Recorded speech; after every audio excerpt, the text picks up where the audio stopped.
Oh, you're in. You're coming. You're in. Here we are, then. I see on the side.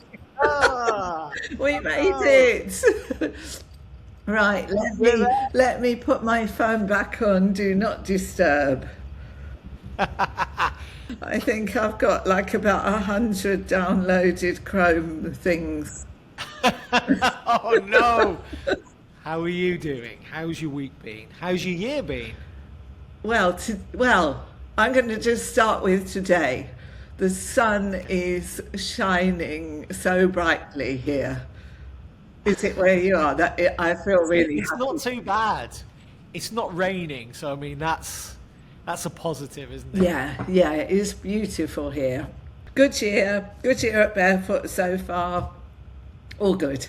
How about you? When we first met, we only met once online when we first started talking to Barefoot. You came in the meeting, and we started to do these podcasts, and I was like, I've got to get Kim on this podcast, because the thing that was great about you when I first met you was this kind of boundless energy, but also this passion that you had for the business and for the coaching. And obviously now it says on the website, it says 30 years. I think when we talked about it, you were saying it was a bit longer than that. But I was sort of thinking, tried to disguise my age. well, I was thinking, like, you're just one of those people that's like super passionate about what you do and loads of energy. And I kind of wonder how you keep that up after 30 years of doing it, you know. So what I was interested in was how you started, how you sort of got to become doing what you're doing. Yeah. And, you know, in an age where we've now got Zoom and we've now got email marketing and we've now got, you know, must be some fundamentals that have stayed the same, but your passion has stayed the same for it, right? Am I right? You are absolutely right, yeah. Do you want me to just tell a tiny bit about how it started? I would love that. So my background before I started coaching was as a therapist, and I'd trained in lots of different therapies. I often call this my Goldilocks and the Three Therapists story. So first I trained with Carl Rogers, which was a really 1960s based psychologist who had a beautiful way of working with people, and his core principles were empathy and unconditional positive regard for the other person, which I wholly adhered to and still do. So it was about really deep listening and understanding of other people. And I was, at the same time, I was working in the charity sector, and I was working with a lot of difficult characters, actually. I come from Essex. I was working in the heartlands of Essex with people that had real kind of social problems, health problems. And when I sat and looked at them kindly and smiled, they were like, what the hell are you doing? You know, do something for us. So I was like, okay, I need something more. And I went and trained in Freudian therapy, which was the polar opposite. It was not about smiling at all. It was creating conditions of optimal frustration in the person opposite you, so that eventually they got so cross they kind of showed their true selves. I did years of that. The same clients were going, why are you looking at me like you hate me? Neither worked with my client group. So I parted company with both. At the same time, I was like, this was maybe in the 80s, reading about sort of the word coaching starting to come into the personal development books. And so I just went on another little journey of learning as much as I could about, it wasn't actually coaching, but more personal development, self-development type things. And in the end, I just put it all together. And I thought, you know what, I'm creating my own way of working with people that combines the best of all these. And I wrote the course from that. So I call it Goldilocks and the three therapies. And how did you go about? I mean, you make it sound like starting a business up is. I mean, it's a difficult thing to do. How did you kind of just start it and go into, like, how did you promote yourself in those days? How was that? So I was working. I was working, and I was getting really. I hadn't actually launched the course yet. I was working, and I was getting really good results. I was working in the charity sector, but that kind of led me to be referred to work with the police and local authorities and eventually companies. And definitely what I was doing, although I got a lot of opposition back in the day, lots of people kind of saying like, well, what are you going to do? Tell me how to brush my teeth in the morning, that kind of response. Okay, but yeah, I of course, really believed in it, Adrian. Yeah. I really believed in it, and eventually it was just word of mouth, people mentioning me. I was doing something a bit different. When I moved to Nottingham from Essex, that was a moment when I kind of went, oh, okay, I haven't got any network here. I don't know how I'm going to continue this business that I've started. And, like you said, things are really different now, but there was an internet, but it was just a little computer that you had in a bedroom somewhere, I think, back in the day. Yeah, that's right. No one's going to use it. Maybe there was Facebook, but no other social media or anything. So it was very kind of personal. I moved to Nottingham. I learned from someone that I knew well. I learned something really important, which was kind of look bigger than you are in the beginning. And I spent a lot of money. I booked a big swanky hotel in Nottingham. I had some posters printed that were for a whole day that I'd planned, called rather optimistically Change Your Life Over Lunch. Right. And it was a whole day. You've got to be bold. You've got to be bold. Yeah, a whole day for women with lunch. And the other thing that I learned from somebody who was kind of a mentor to me was just be brave and pick up the phone to famous people. Because I thought, no one will come to this event if I go, oh, it's Kim Morgan from Essex. But I just phoned some famous people. I phoned a flirt coach and some other coaches, and I asked if they would come and speak at it, and I negotiated fairly low fees because I didn't have much money, and they all said yes. And that's something that I've really learned over the years. Just ask. Be brave. And then I ran around Nottingham with my flyers, just grabbing any woman that I thought looked like she needed a bit of a self-esteem boost. And I filled that event. I had 48 people come on that event, and one of them worked for Yellow Pages, and then she brought me into Yellow Pages, as was back in the day. That's right. It was the main way of getting out there. Yeah. It was the main marketing route. Yeah. And really, those 48 people, almost, if I could go back and find them, some of them went on to do the Barefoot flagship course eventually, but they formed the basis of my client group and then referred me on to other people. So yeah, that's what I did. I advertised in Yellow Pages because that was kind of the only way you advertise. I'm really giving away my age. I was trying to hide it.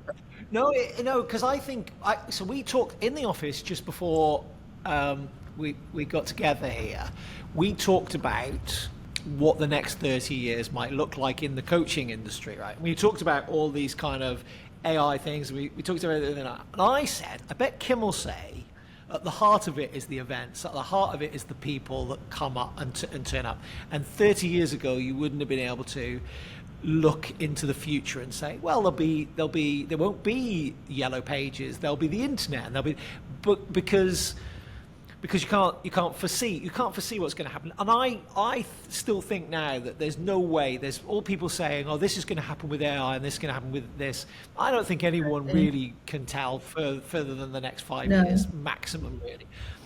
But I think what strikes me and what strikes our team with your team is that you're all very passionate about the people that you're dealing with, and you're trying to find the mechanics to how to get your name out there, but really you're a real friendly bunch of people, all of everybody that we've met within Barefoot, and I feel that you've kept that over since you've begun that first event. That's the people at the heart of what you do. Is that fair? It's totally true, and it's about giving them celebrity service. It's how I built the business, the celebrity service, in terms of being as excellent as we can be at what we do for them, being honest, authentic, never over-promising, never overselling, but also making their experience really memorable.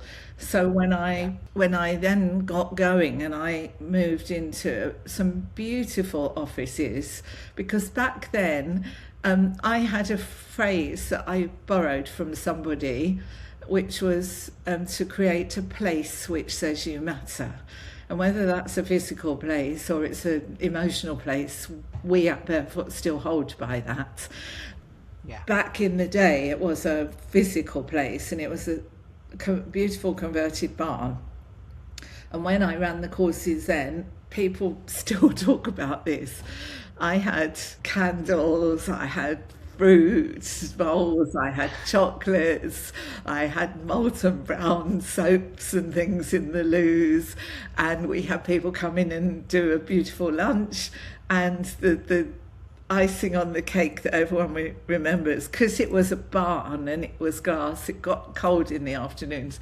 I had a basket full of different coloured cashmere scarves and that anyone could, and you know what, in all these years later, people still talk to me about that.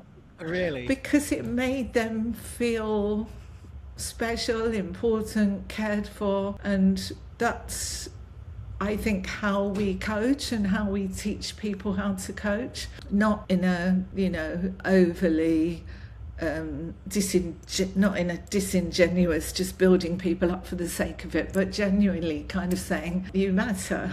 No, I think that's amazing. I mean, I was in a band when I was younger, and I remember this producer that we were talking to when they were doing a recording, the guy was dead nervous doing the recording, and so they lit all these candles in the room and they put the lights down. They just tried to make the artist feel dead comfortable and dead relaxed in the situation, get them in the mind frame. It plays such an important part, doesn't it, that sort of that feel of like, it's not just this is the course, we want you to feel different about what you're doing. So everything plays into that, what you're wearing, what the smell is like in the, everything plays into it, doesn't it? But what did cross my mind when you were talking about it was not only about technology changing. Do you think people have changed? Do you think their attitudes to, because I bet in those days people saw it as a bit of a kind of a way out there situation that you were creating, whereas now that's seen as very therapeutic and very the way to do it. Do you feel that people's attitudes have changed over the years? Do you mean people who are coming to train as coaches, or people who we coach, or both? Both, really, I guess. The kind of attitude towards self kind of improvement and the way that people take care of themselves, maybe a bit more, they're aware of mental or their ambitions, that they could do something else, that they can go into kitchen, that they can do something different. Yes, and I celebrate that. I celebrate the no longer walking into organisations and saying, oh, here we go, fluffy stuff. I celebrate that we have come to a point in our society where people are focused on their own development, and the same issues present themselves over and over again in all of us, really, I think. And I've written a few books, but I just got this here because that was the first book I wrote with an agile coach, Jeff Watts. We wrote it together, and we wrote about the typical 12 traits that trap us. And things like feeling like an imposter, overly people-pleasing, perfectionism, procrastination, performance anxiety, fear of rejection, all those kind of things are still the things, in spite of, Instagram reels and things showing us ways out of it.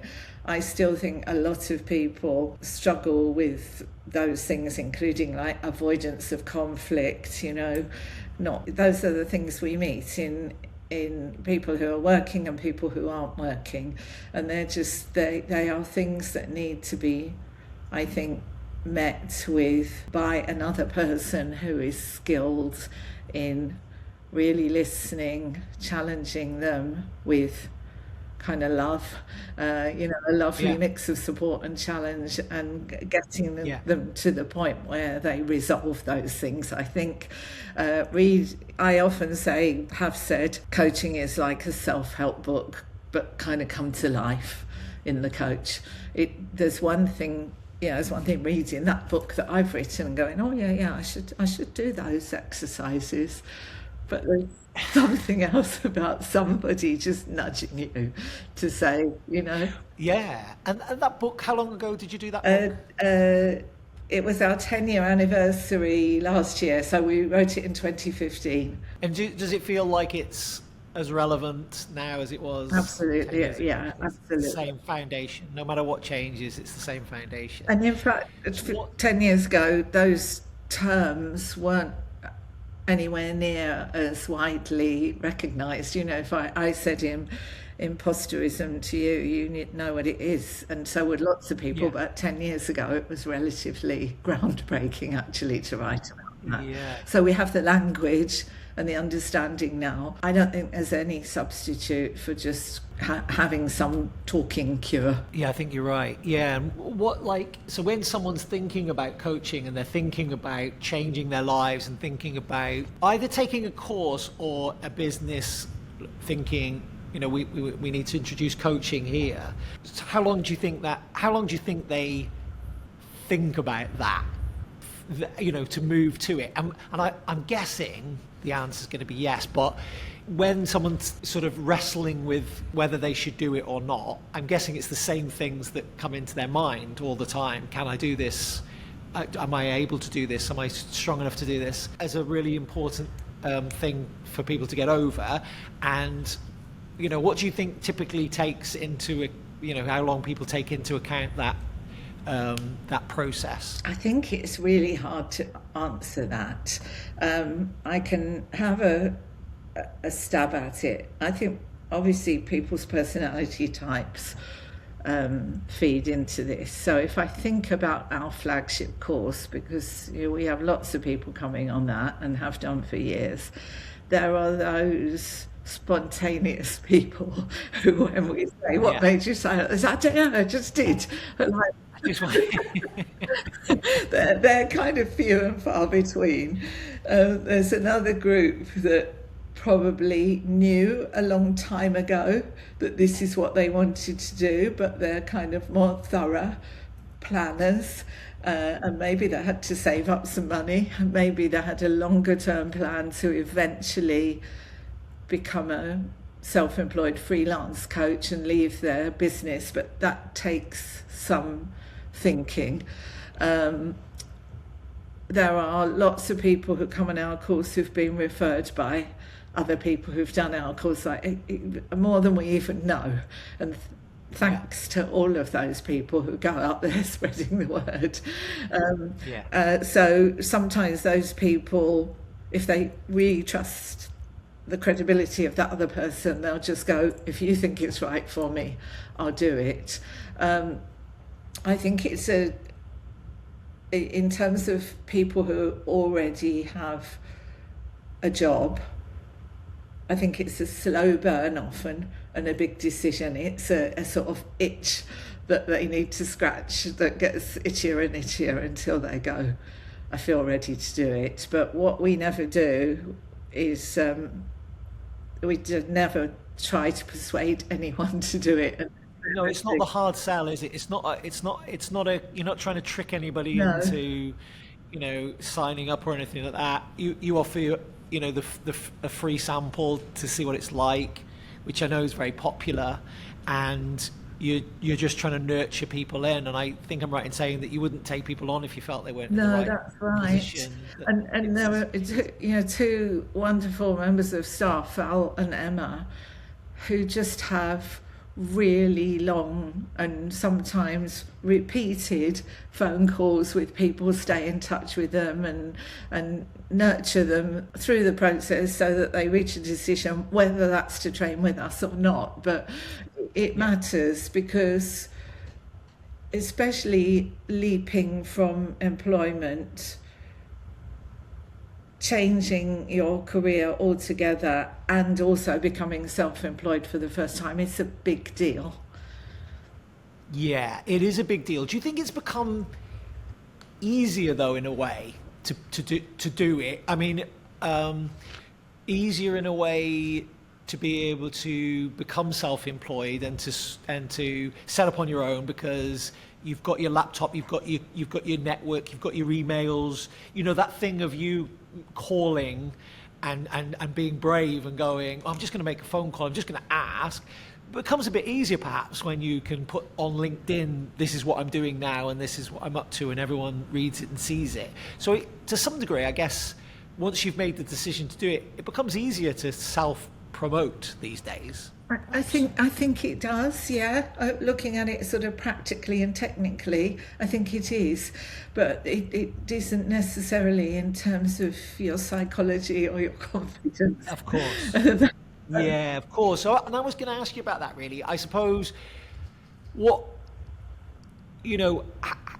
tends to hold people back in terms of like the sort of the I guess we've addressed it in terms of financially and things like that, but like from a psychological point of view, what do you think hold people back in terms of their fear of the unknown in that way? Yeah, I think I think people who want to become coaches, obviously they are not by any means all the same, but they tend to have certain things in common, and one of them is that they really care about other people, obviously. Yeah, they care about what they want to do. They care about training people. Yeah, they want to help people, yeah.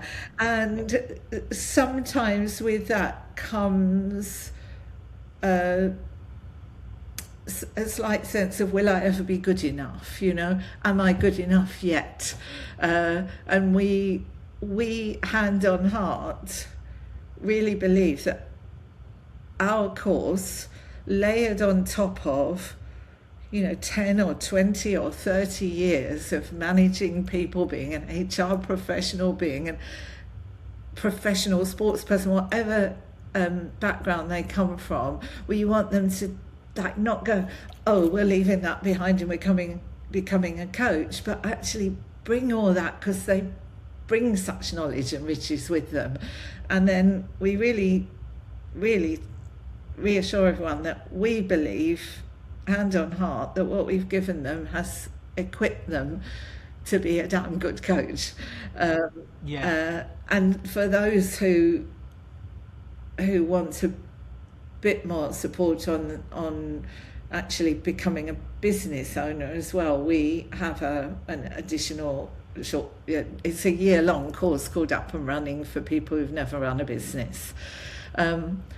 So I think it's probably some of those things that are in my book, largely imposterism, when all of a sudden they've got a new job title. And they're like, I just did some training for a few months, it should be harder than this.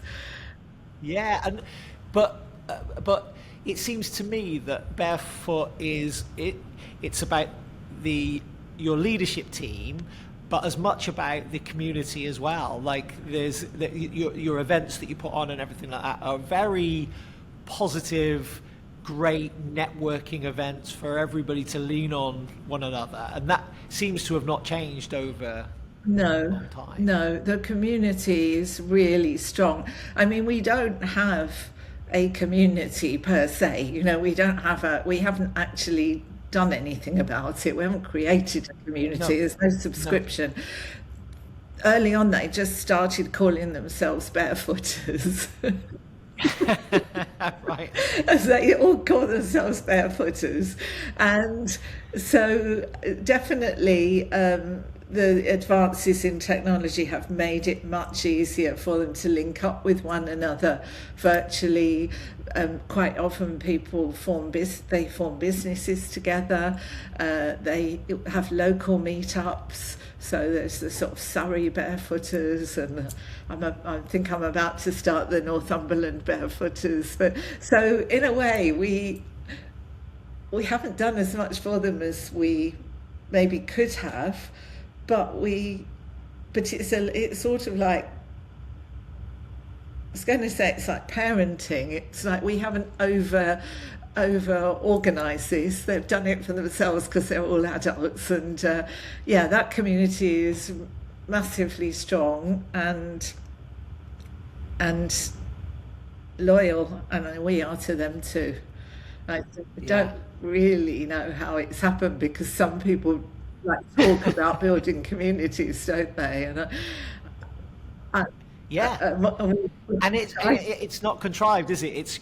It's been built up over people, I guess, with the same mindset. Everybody's got the same mindset, so it brings people together, and so it builds a natural community rather than one that's been forced upon people. That's right. And there's also something about the training that they've been through, because obviously in order to learn how to be a coach, there's an awful lot of being coached as well through the Yes, program. and putting your soul out Yeah, there, putting your vulnerability out there, as that you're not. You might be nervous at speaking. You might be, there's things that hold different people back, isn't there? And so you're really being quite vulnerable in front of people, which builds up good friendships, I in a think. really short space of time, they're coaching one another on some really big personal and professional issues on that program, and the bonds are strong.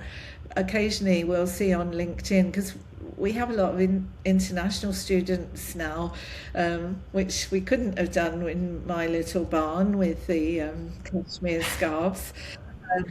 So sometimes there are people from, maybe there are 15 people on the course, and 5 or 6 of them are from different countries. And occasionally on LinkedIn we see they've had a sort of anniversary meetup in London or something, which is lovely. Yeah, which is Yeah, lovely. and it's Yeah, it is, quite isn't it? nice that we're not engineering that for them.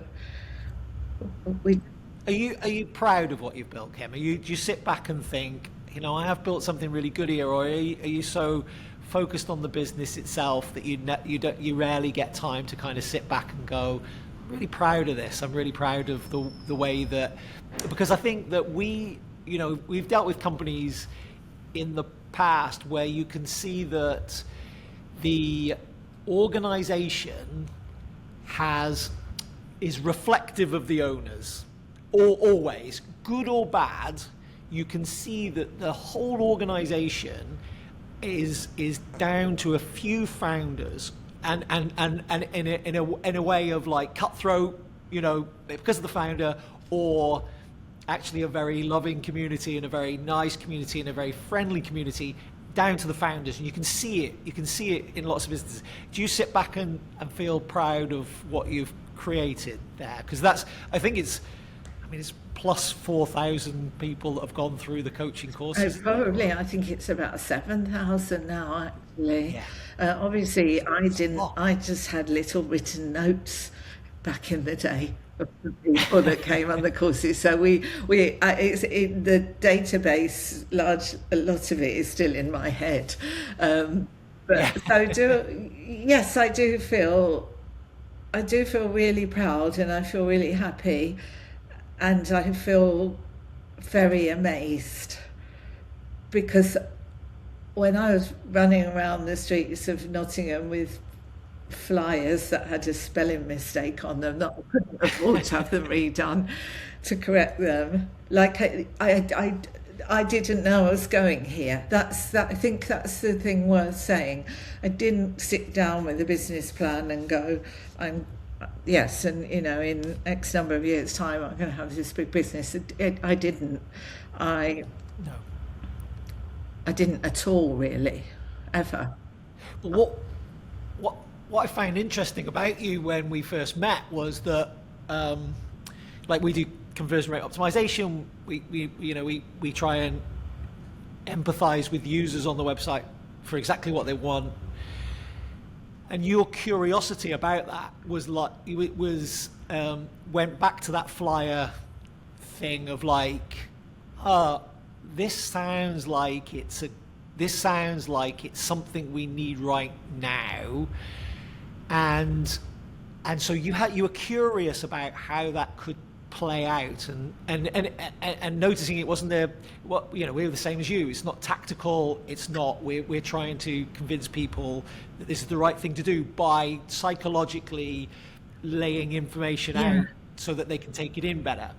And you always seem keen on that. You seem very excited about that, about how that could change things. And so I guess that's not changed in your 30 years of doing it. No. Like, how am I going to get this over? No, and no, exactly. And you were a breath of fresh air when I met you that day. It was a breath of fresh air because you already seemed to get this.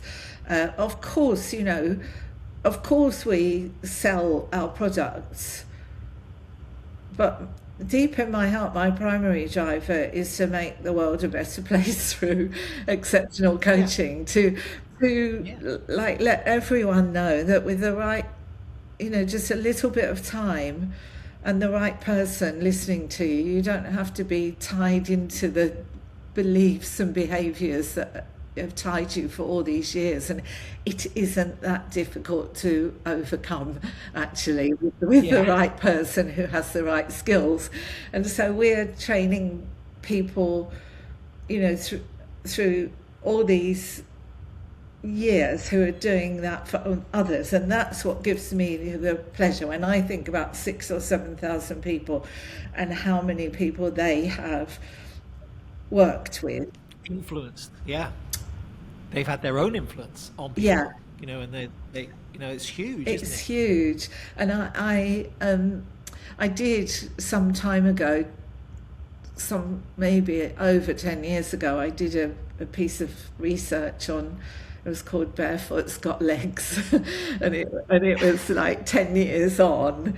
I spoke to people who'd done the course and asked them what was the impact now, 10 years on, and it was not only the same, but it was bigger.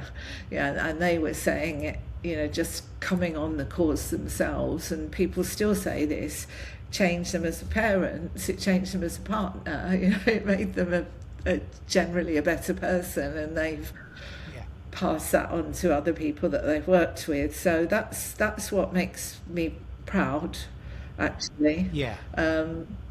And I'm interested, in your question and my answer, because I have really realised that I didn't plan it. I didn't have a business plan. No, and so that's interesting because, like, what would you say? I mean, so what's driving you right now? Like, what's in the pipeline for Barefoot at the moment? What's the kind of things that's kind of exciting you to kind of turn up to work every day? So I'm really I'm a creator, I'm just a creative person. I'm a rubbish manager of people, and I'm terrible with finances and all that level of detail, but I'm like so wedded to this work that I'm always I always know where coaching is going next. So bear in mind that when I started, it was like, you can't delve into anything vaguely personal or emotional, you have to stick to goals. And I was like, sod that, you just go anywhere. But now, we see, don't we, there are coaches working with neurodiversity, with sort of, self-compassion, with people who've got burnout, with gender issue, that there are coaches working in just about every area of our lives, which I utterly celebrate. But I'm always like looking at what's next, and so recently I've launched a certified course for coaches in grief and loss, which is my current passion. And I experienced a big loss myself. I think my daughter died when she was just 28, and from that moment I stepped back into the coaching world expecting them to know what to do with me, and they didn't. And I was like, no. Even the coaches don't know how to deal with this. So I've been on a mission to teach grief and loss for coaches. That's sort of my current project passion, which I'm also proud of, and it's going really well. And then I'm working with a psychotherapist I got to know, who's a really amazing man, who is a specialist on family estrangement, because I see that creeping into our lives more, and Instagram more, and I know that algorithms take you to what you're interested in, but the things that are affecting people where there haven't been very clear ways of getting help, I'm now sort of edging coaching into some of those areas. Yeah. I mean, it's a fascinating area, isn't it? Really, I think the unregulated part of the internet. That's it's the psychological side that people don't realise is happening. I think is a kind of a worry, isn't it? I suppose, which didn't exist when you were starting, but at the same time, there is now much more education, so you can go and find much more help. Some of it's really, really valuable. Some of it's really valuable, and I applaud it. Anything that can help people. I'm not sort of anti any of those things. I even had a little conversation with ChatGPT about a personal situation of my own the other day, and it was damn good. It's good. It can be good. It can be good. I think it's just basically sort of understanding the limits of it, isn't it? And understanding, that it is just an algorithm, really, that's there. But it is clever. It's super clever. And actually, we were talking about this in the office an hour ago. We're living in incredibly exciting times. There's lots of things where they're talking about cures for all sorts of things that AI can kind of get to much faster than ever before, and climate that and it's like it's a crazily exciting time in some respects, isn't it?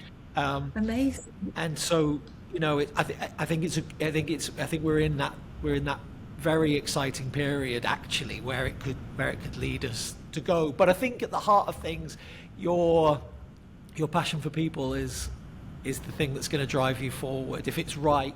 I think when we first met, it was like, is this right for the people that's coming to my website to deal with right now?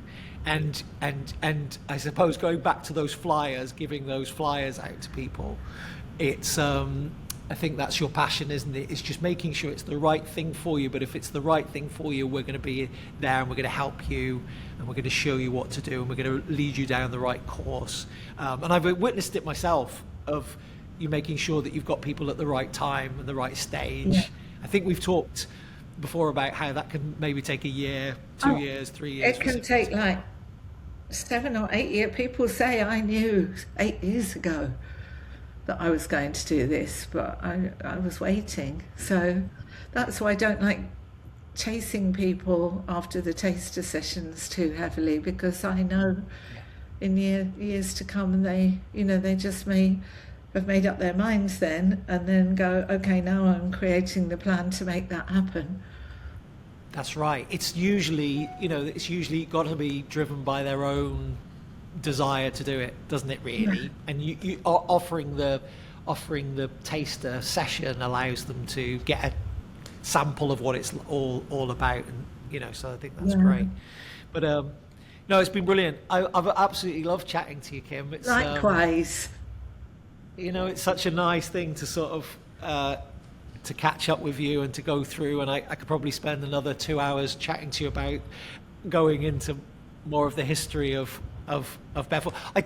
There was one question. I think I asked you this question when we first met, and you said you didn't know, which was, I think you said, I can't remember why it was, but I asked you how you came up with the name. Oh, Barefoot. yeah, I do know. You do know. So, 2 reasons, one poetic and one practical.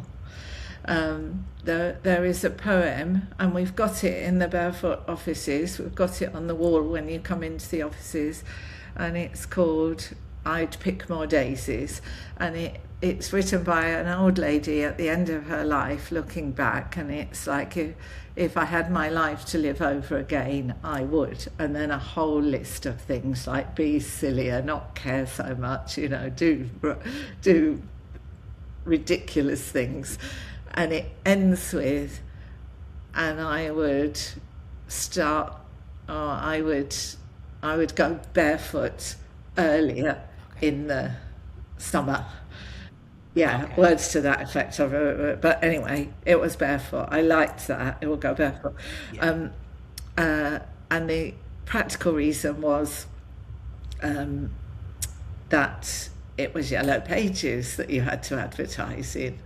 Yes. And the earlier you were in the book at the beginning, the earlier you were in the alphabet, because people never bothered to get as far as Z looking for things. So, yes, both of those things. It was met with absolute horror by a lot of corporate organisations back in the day. Really? And now I go, yeah, that's right. Look at all the names of companies now. They are all of that ilk, aren't they? That's right. They are. Absolutely. It was right. really like, I was like, and I did have, it was a bit corny. I did have little purple, like, bare feet all on my logos and things. But I was like, oh, maybe I have to call this like Kim Morgan Consultancy. But I never caved. And Barefoot has come into social acceptance. I love it. I think it's great. By the way, do you remember how expensive Yellow Pages and things like that was? In the, that you were basically putting stuff in and going, I hope someone sees it. And you can, the fact that now you can measure so many things, and is this working over here? It surprises me now. I tell younger people, it was so expensive if you were starting out as a business to put in a little tiny. You could only have a certain amount of space. It was, but can I just tell you a story about that? Yeah. When the woman came to see me to sell Yellow Pages to me, I ended up coaching her because we sat down, because that kind of thing happened. We had a cup of coffee, we sat down, and she actually said to me, I'm the worst performing salesperson in Yellow Pages. Which is quite a ploy for me, because I was like, I'll buy lots of space from you. But I kind of coached her for about an hour on it. And a few days later, her manager called me and said, I'm calling you because what have you done to my employee? She's completely different. Really? It's a true story. And so, yes, I said earlier they invited me in. That was how they invited me in. She said, you can do that for her. Let me see what you can do for the rest of my team. That's amazing. Yeah. That's a great insight, isn't it? So that it's a great insight that you'd had that effect, but also a great insight that they'd noticed it so much that they thought, I need to speak to you. It was incredible. Yeah. Yeah. And I suppose that makes you feel very, makes you feel like I am on the right track here. I am doing something right here. I'm having that effect. That must be, something that really drove you on at the beginning to think confirmation of like what you're doing is, this is good actually. That did affect them in a way. Yeah, and I there's a lot of psychological theory that sits behind coaching. We hold it lightly, but it's a robust and intentional discipline. But it's delivered with kind of usually warmth and ease, which is what I was so very different from the therapeutic discipline I was originally trained in. Both things can coexist as far as I'm concerned. Absolutely right. Yeah, I think you're right. Well, Kim, thank you ever so much. I'm so glad that we got to do this. We tried to do it once before earlier in the year and we didn't get round to it. It was my fault. And I thought we were going to have some technical problems before, which we've overcome. And now you've got Chrome downloaded on your computer 700 times. So just going to do a bit of deleting afterwards. But thank you, Adrian. It's been really lovely to speak to you. Really genuinely. It's been great. I've really enjoyed it. I've enjoyed it ever so much. So thank you ever so much. Me too. I'm honoured that you asked me. Well, look, I honestly, genuinely, from the bottom of my heart, we as an organisation love your organisation, and we think that every single person that we've dealt with has been sincere and nice and polite, and it's such a lovely organisation. And as I say, particularly when we were talking about people that we would like to have on this, it was your name come up straight away, because we were just like, Kim's such a passionate person about her organisation, but not just a passionate person about the organisation. The podcast is called The Long Yes, so it's about people who don't have that. You're not forcing into a quick decision. You're not trying to drive someone. And we felt that you cared more about the people that you were coaching than you did about whether you made money from it, or it's great that you can make, it's great that you can make a living from it. But actually, at the heart of it, you cared really about people. And we just thought we've got to get. Thank you, and I thank you for saying that about my team. I'm really proud of all of them. They are wonderful. I'm going to tell them that you said that. Thank you. Great. Well, Kim, have a lovely weekend. Enjoy the sunshine. I hope the sunshine stays out, and we will catch up again soon. Thanks so much. I really appreciate it. Bye-bye now.